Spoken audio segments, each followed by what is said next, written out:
आपने ये तो देखा ही होगा कि जब कोई पेड़ काटने जाता है तो सबसे पहले सीधे पेड़ों को ही काटता है और टेढ़े पेड़ सालों तक वैसे ही खड़े रहते हैं। जिंदगी में क्यों ज्यादा अच्छे बने रहना हमारे जीवन को बर्बाद कर सकता है। आइए इस कहानी से समझते हैं। बात उस समय की है जब गुरुकुल में शिक्षाएं हुआ करती थी, अर्थात सारे ही बच्चे गुरुकुल में शिक्षा पाने के लिए जाते थे, वहीं पर रहते थे, वहीं पर प्रगति का आनंद लेते थे और पूरी जिंदगी वहीं पर अपनी शिक्षाएं ग्रहण करते थे। ऐसे ही एक गांव से मोहन नाम का युवक गुरुकुल में पढ़ाई करने के लिए जाता है। उसके माता पिता बचपन से ही उसे गुरुकुल में पढ़ाई के लिए भेज देते हैं। गुरुकुल जाने के बाद वह अपने सहपाठियों के साथ बहुत सालों तक बहुत अच्छी शिक्षाएं ग्रहण करता है। उसे वहां पर जीवन के सिद्धांत सिखाए जाते हैं। उनमें से एक सिद्धांत ये सिखाया जाता है कि हमेशा भलाई का काम करो, अच्छा काम करो, सबकी मदद करो।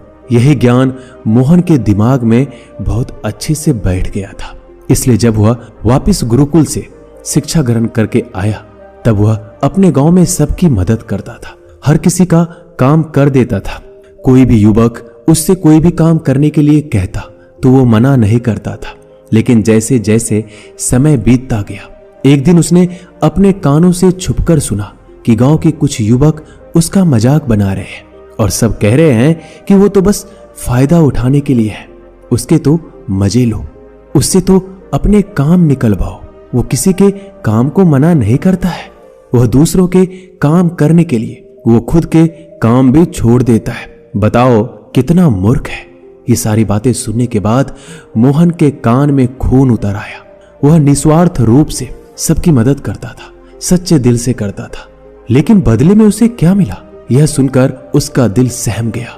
उसने मन ही मन में निश्चय किया कि आज के बाद वह किसी की भी मदद नहीं करेगा।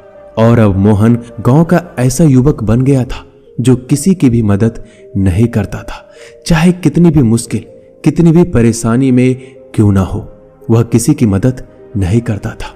मोहन को अब किसी भी बात से फर्क नहीं पड़ता था। उसके इस व्यवहार को देखकर गांव वाले आश्चर्य में रहते थे। कल तक जो लड़का दया का सागर था, इतना दयालु था, कुछ ही समय में इतना निर्दयी कैसे हो गया। यह सब देखकर मोहन के माता पिता को भी उसकी बहुत चिंता होने लगी।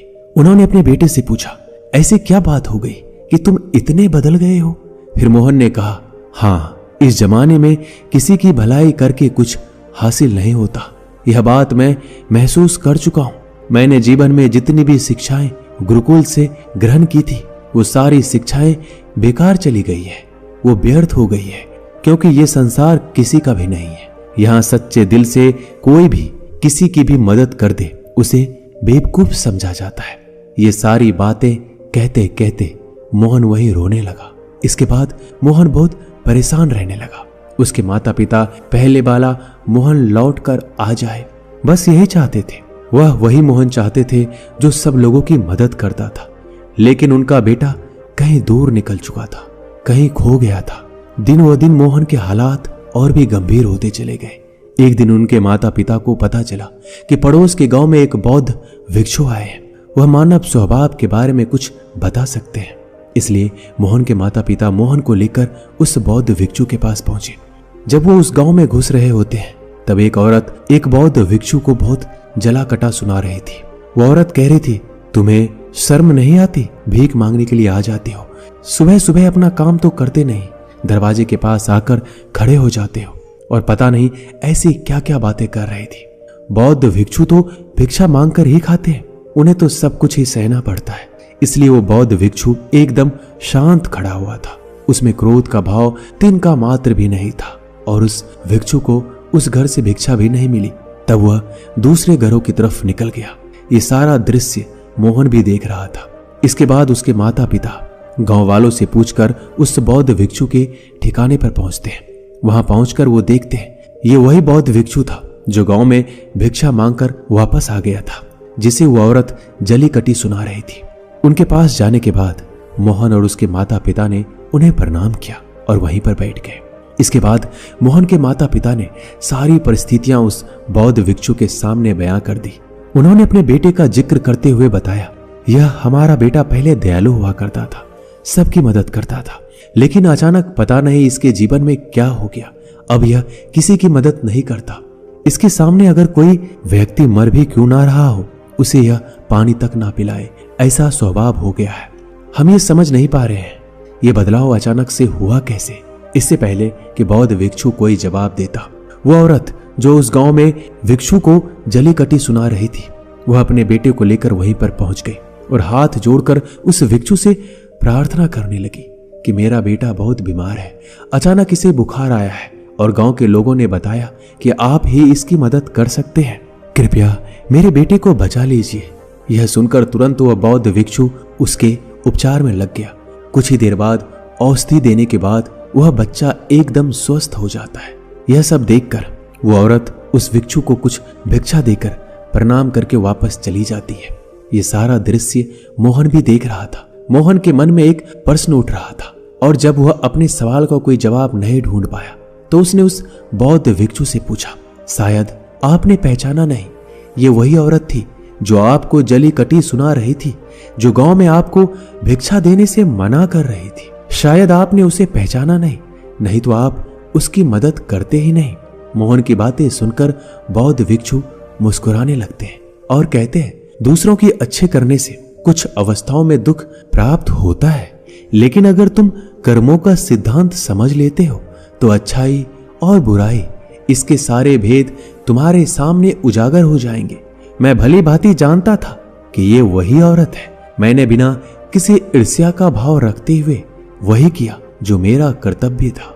जीवन में जब आप किसी की भलाई, किसी की अच्छाई बिना किसी लालच के करते हो, तो जीवन में आप किसी की भलाई, किसी की अच्छाई बिना किसी लालच के करते हो, बिना किसी बदले के करते हो, वही अच्छाई होती है। लेकिन अक्सर हम लोग जब किसी की मदद करते हैं तो हमारे मन में यही भावना बन जाती है कि बदले में वो इंसान भी हमारी मदद करे, लेकिन जरूरत पड़ने पर जब वह व्यक्ति हमारी सहायता नहीं करता तो हमें दुख पहुंचता है। इसलिए किसी भी इंसान के साथ बिना कुछ पाने के भाव से उसकी मदद करो और उतना ही भलाई करो जितना कि तुम्हारा सामर्थ्य हो, यानी आपके आर्थिक और शारीरिक क्षमता के हिसाब से किसी की मदद करो, ताकि कल को अगर वो इंसान आपके साथ बुरा व्यवहार भी करे तो तुम्हें कोई भी उसका खेद ना हो, उसका पश्चाताप ना हो कि मैंने तो इसके लिए इतना कुछ किया था और ये अब मेरे साथ ऐसा व्यवहार कर रहा है। इसलिए किसी का इतना ही भला करो जिससे तुम आहत ना हो। दूसरी बात, किसी दूसरे परिवार के झगड़े के बीच कभी मत पड़ना। अगर कोई पति पत्नी आपस में लड़ रहे हैं और वो पति अपने पत्नी को पीट रहा है तो तुम उसे बचाने के लिए पहुंच जाते हो कि भाई तुम औरत को क्यों पीट रहे हो, तो ऐसा करना तुमको संकट में डाल सकता है, क्योंकि वही जिसकी तुम मदद करने के लिए गए हो वो ये भी कह सकती है ये हमारी आपस की बात है, तुम्हें इससे क्या लेना देना, और इसका तुम्हारे पास कोई भी जवाब नहीं होगा। इसलिए दूसरों के झगड़ों में कभी टांग मत अड़ाना। अगर ऐसी स्थिति पैदा हो जाए कि कोई तुमसे मदद मांगे तो सबसे पहले दरोगा तक खबर पहुंचा दो, सरकार इसका फैसला करेगी। तीसरी बात, अपने विवेक का इस्तेमाल करो। अपनी आंखें खोलकर देखो कि इसे वास्तविक रूप में मदद की जरूरत है और कौन ढोंग कर रहा है, क्योंकि अक्सर लोग दया का पात्र होने का दिखावा करके आपको बेवकूफ बनाकर आपसे मदद ले लेते हैं। जैसे कि आज के युग में हम बहुत सारे जगहों पर ऐसा देखते हैं।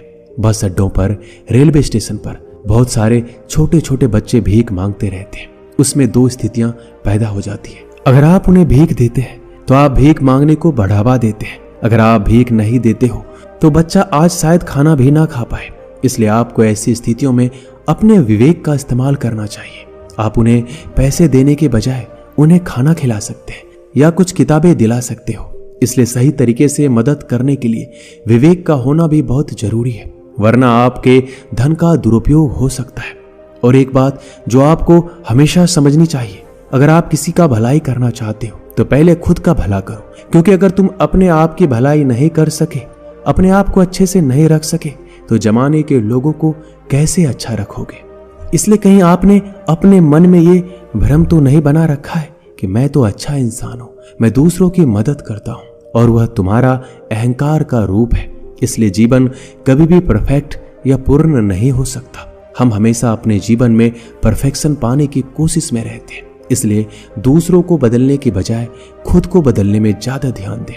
और आपको इसके लिए भीड़ में अकेले रहने की कला सीखनी होगी। आप सबके साथ हैं, सब में उपस्थित हैं, लेकिन अंदर से एकांत में हैं। अंदर से आप शांत हैं, अंदर से आप मौन हैं। जब आप अपने एकांत को देख लेते हैं तो आपकी अंतर यात्रा शुरू हो जाती है। आपके अंदर के एकांत को पाने के लिए आपको मेडिटेशन करना होगा, ध्यान करना होगा। आपको रोजमर्रा की जिंदगी में ध्यान को जिंदगी का हिस्सा बनाना होगा, ध्यान को वक्त देना होगा। इसके बाद आप जीवन में पाओगे कि आपके अंदर जो एकांत है उसमें परम आनंद है। वह आनंद इस दुनिया के किसी वस्तु में नहीं है, किसी मोह में नहीं है, किसी वासना में नहीं है। नदी के किनारे में पड़ा हुआ छोटा सा पत्थर भी उस नदी के बहाव में कट कट कर बहुत मुलायम हो जाता है। उसमें कोई दरार, कोई कोना नहीं बचता। उसी तरह ध्यान के निरंतर बहाव में बहने से आपका मन निर्मल हो जाता है, जिसके बाद हमें अच्छे बुरे की बहुत अच्छे से पहचान हो जाती है, जिसके बाद हम वर्तमान को समझते हैं। हमारे अंदर करुणा का उदय हो जाता है। इसलिए आज से ही अपनी अंतर यात्रा शुरू कर दें, अपने जीवन के आनंद को पहचानें। जो जीवन के पल बचे हुए हैं उस परम आनंद में बिताओ और अच्छे काम करते रहो। दोस्तों,